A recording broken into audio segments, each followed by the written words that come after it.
Hello guys. So ఈరోజు trick ఏంటంటే SAARC countries. SAARC అంటే ఏంటో తెలుసా?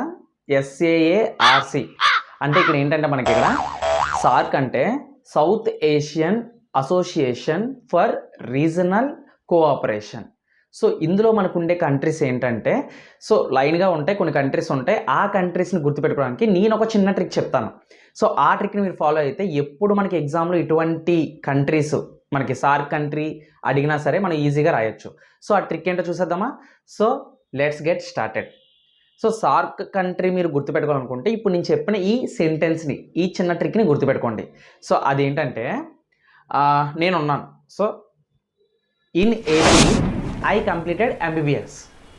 ఏపీలో నేను MBBSని కంప్లీట్ చేశాను. సో దాన్ని నేను ఇంగ్లీష్లో చెప్తాను అనమాట. In AP I completed MBBS. So ఇక్కడ మీరు గుర్తుపెట్టుకోవాల్సింది ఏంటంటే in AP MBBS, in AP MBBS. I completed అనేది నేను ఫార్మేషన్ కోసం చెప్పాను. So in AP I completed MBBS. So ఇక్కడ ఇన్ అంటే ఐ అంటే ఇక్కడ మనకి యాక్చువల్గా ఐ అంటే ఇండియా వస్తుంది, ఎన్ అంటే నేపాల్ వస్తుంది, ఏపీ అంటే ఏ అంటే ఆఫ్ఘనిస్తాన్, పి అంటే పాకిస్తాన్.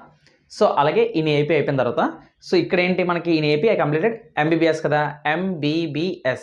ఎం అంటే ఇక్కడ మాల్దీవ్స్ వస్తుంది, అలాగే బి అంటే భూటాన్ వస్తుంది, ఇంకొక బి అంటే బంగ్లాదేశ్ వస్తుంది, అలాగే ఇంకొక ఎస్ ఉంది కదా. సో ఆ ఎస్ ఏంటంటే శ్రీలంక వస్తుంది. సో ఈ విధంగా సౌత్ ఏషియన్ యొక్క సార్క్ కంట్రీస్ మనం ఈజీగా గుర్తుపెట్టుకోవచ్చు.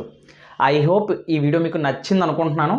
సో నచ్చితే లైక్ చేయండి, షేర్ చేయండి, నా ఛానల్ని సబ్స్క్రైబ్ చేసి నా ఛానల్ని సపోర్ట్ చేయండి. ఇంకొక మంచి ట్రిక్ తోటి మళ్ళీ మీ ముందుకు వస్తాను. Until then keep watching. Jai Hind.